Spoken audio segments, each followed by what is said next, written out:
আসসালামু আলাইকুম। আজকে আমরা গেলাম আম পাড়তে। সেটা হচ্ছে আমাদের প্রাইমারি স্কুলের গাছে আম চুরি করতে আর কি। কেউ নেই, আমরা ঢুকে পড়েছি পাঁচিল টপকে।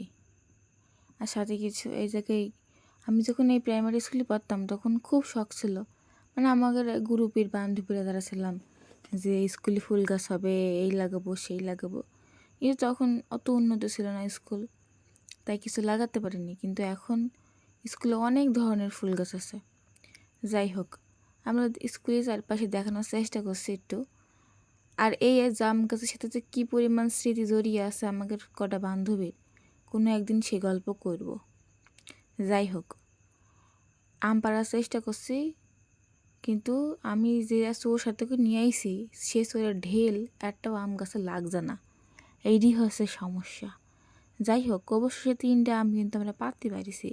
তারপরে ব্যর্থ চেষ্টা করার পরে আমরা পারিনি, চলে আইছি। আপনারা কি কোন দিন এরম আম পাইরে খাইয়েছেন কোন জায়গাতে চুরি করে বা ঢিল মেরে? বা আপনারা কেমন, মানে হাত নিরিখ কেমন আপনাদের একটু জানাবেন। আমার এই আলতু ফালতু ভিডিও যে আপনারা দেখেন তার জন্য আমি অনেক খুশি। যাই হোক, আমার এই ভিডিও আপনার কেরাম লাগলো বা কতটা বাজে লাগলো, এই সব ভিডিও দেখে আপনার কতটা সময় নষ্ট হইলো সেটি কমেন্টে জানায়েন। আর আমি যে ভাষায় কথা বলছি এটা হচ্ছে আমাকে চুয়াডাঙ্গার ভাষা। আমি প্রায় 4 বছর ধরে বাংলাদেশের বিভিন্ন জায়গায় ঘুরে বেড়াচ্ছি। সবাই যখন জিজ্ঞেস করে তোমাদের বাড়ি কনে, আমি যখন বলি চুয়াডাঙ্গা, কেউ ঠিক মতো চেনেই না। মানে যারা একটু শিক্ষিত তারা ঠিক তো চেনে, কিন্তু যারা একটু মিডিয়াম শিক্ষিত বা একটু কম শিক্ষিত, যাই হোক, এত ভৌগোলিক সম্পর্কে জানা না। 100 জনের মধ্যে মানে 2 জন চেনে, আর 98 জনই চেনে না।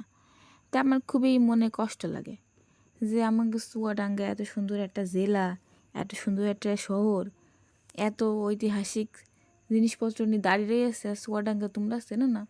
আমার সারা জীবনই ইচ্ছা যে চুয়াডাঙ্গা নিয়ে কিছু করব, মানে মানুষ যেন এক নামে চুয়াডাঙ্গা চেনে। কারোর কাছে যেন বলতে না হয় যে আমার বাড়ি চুয়াডাঙ্গা কুষ্টিয়ার পাশে, মেহেরপুরের পাশে, ঝিনাইদহের পাশে, যশোরের পাশে। এইগুলা ইতিহাস যেন বলে না লাগে। কিন্তু আমি কি করব, এই ছোট মাথায় ছোট মানে নলেজ নিয়ে আর কি করা যায়।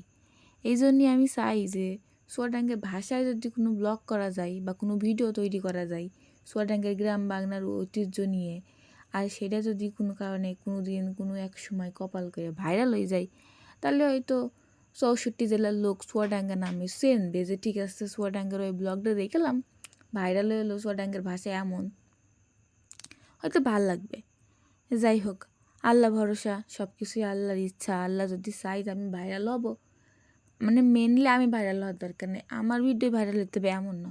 চুয়াডাঙ্গার কোনো একটা ভিডিও, কোনো একটা ব্লগ, কোনো একটা ভালো, যাই হোক কোনো কিছু, যাই হোক ভালো কিছু একটা ভাইরাল হোক, যাতে যদি বলি যে আমি চুয়াডাঙ্গার মানুষ, তখন একবারে বলে ও তুমি চুয়াডাঙ্গার মানুষ। এই জিনিসটা যেন আমি চাই, এই জিনিসটা আমার খুবই দরকার। যাই হোক, আর বক বক করছি নে, আপনারা ভিডিও দেখেন। আর এই বৈশাখ মাসে আমের সিজন, আম এনজয় করেন। কাঁচা আম কিন্তু সবার অনেক পছন্দ। এই সময় কিন্তু কাঁচা আম খাবার সময়। একটু আগে কিন্তু ঝড় হয়েছে বুঝেছেন, ওই জন্য এই অবস্থা, সব রুক্ষ সূক্ষ্ম মতো অবস্থা। যাই হোক, সব ভালো থাকেন। আজকের জন্য এই পর্যন্তই।